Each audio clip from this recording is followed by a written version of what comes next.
igualdad. Ya esa Constitución hablaba del elemento de la igualdad, de la abolición de la esclavitud, de la libertad individual. También señalaba aspectos sobre la prohibición de ser encarcelado, salvo por órdenes motivadas por un juez, fuera de los casos ciertamente flagrantes y demás. Hablaba de la prohibición de la encarcelación y sentencia, a menos que no sea por un juez o un tribunal competente. Esa Constitución también hablaba de la prohibición de la confiscación de bienes.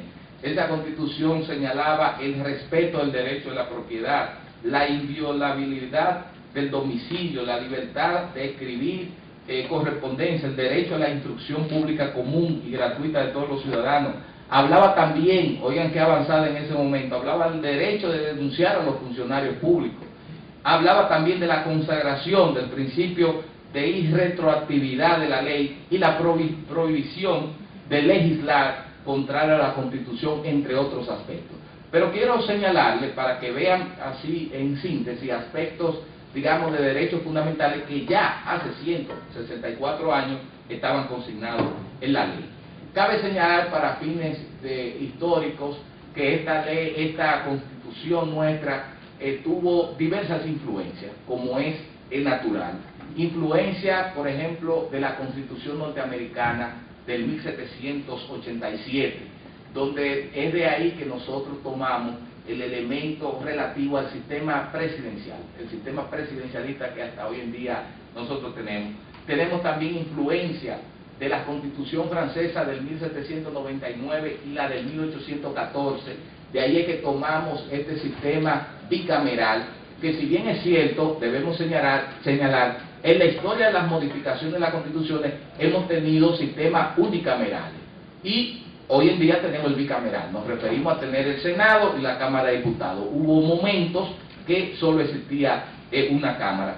También tuvimos influencia de lo que fue la Constitución de Cádiz, o más bien la Constitución, digamos, de la monarquía española, que es de ahí que nosotros tomamos el elemento del carácter de lo municipal. O sea, el orden municipal que hoy en día tenemos surge de esas influencias, y el elemento que tiene que ver con las diputaciones provinciales que existen hoy en día en nuestro país. Y así, bueno, está la influencia del manifiesto que le hablé de los trinitarios, que dio base al origen de todo esto, y de muchos artículos. Se habla de alrededor de 113 artículos de las constituciones haitianas del 1816 y del 1843. O sea, de los 211 artículos que tenía la Constitución, 113 habían sido adaptados de manera directa de lo que había sido esas constituciones haitianas. Ustedes saben que Haití en su momento tuvo, por esa relación con Francia, tuvo, digamos, ideas y leyes bastante avanzadas para la época en la que nos encontramos. Es decir, con esto lo que he querido en el día de hoy, antes de entrar, realizar este vínculo entre un título de un libro, Ruptura, Renovación, un día como hoy, aniversario de la Constitución, yo lo que quiero decirles es lo siguiente. Estamos con una Constitución que ha sido modificada 37 veces. Nos abocamos a lo que se ha denominado, digamos, una de las más grandes transformaciones que puede tener nuestra Constitución. Sería la modificación número 38, que es el proyecto de reforma constitucional que está cursando ahora mismo en el Congreso y que ha sido de debate nacional. Y eso, de una u otra forma, nos pone a pensar sobre, digamos, la dimensión de reformular lo que es una constitución de una república, la Carta Magna. Esa es la ley sustantiva, la que de una u otra forma engloba, la madre de todas las leyes es la Constitución de la República.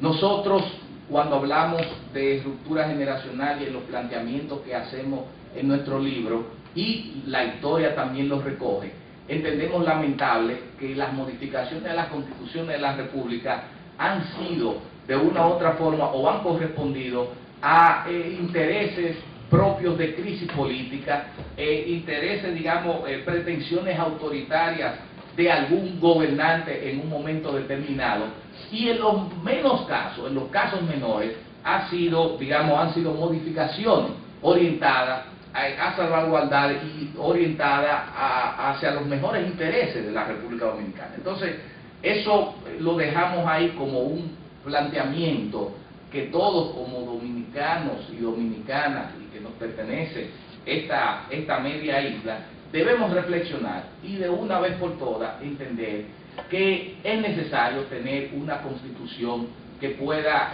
contener todos los derechos y deberes que nosotros como ciudadanos debemos acometer y debemos de una u otra forma asimilar, pero que es necesario que la Constitución sea vista más allá de documentos, letras muertas escritas en documentos que de una u otra forma nos dirigen, porque lo más penoso de todo esto es que las constituciones han sufrido irrespetos, que ustedes saben, muchos de sus articulados a veces no los cumplimos, o sea, los poderes del Estado no salvaguardan las directrices que la misma plantea, o sea que la inobservancia y las continuas, violaciones son, los elementos característicos de las constituciones hoy en día.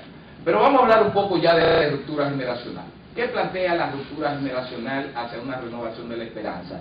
Este es un libro que, si bien es cierto, apela hacia lo que es, el respeto a la Carta Magna para que ésta sea ya de ser considerada como letras muertas, también apela a una serie de elementos de corte éticos, morales, equitativos y participativos que deben primar en la sociedad dominicana de hoy en día. Y más una sociedad dominicana que se inserta en una sociedad global denominada ya una sociedad del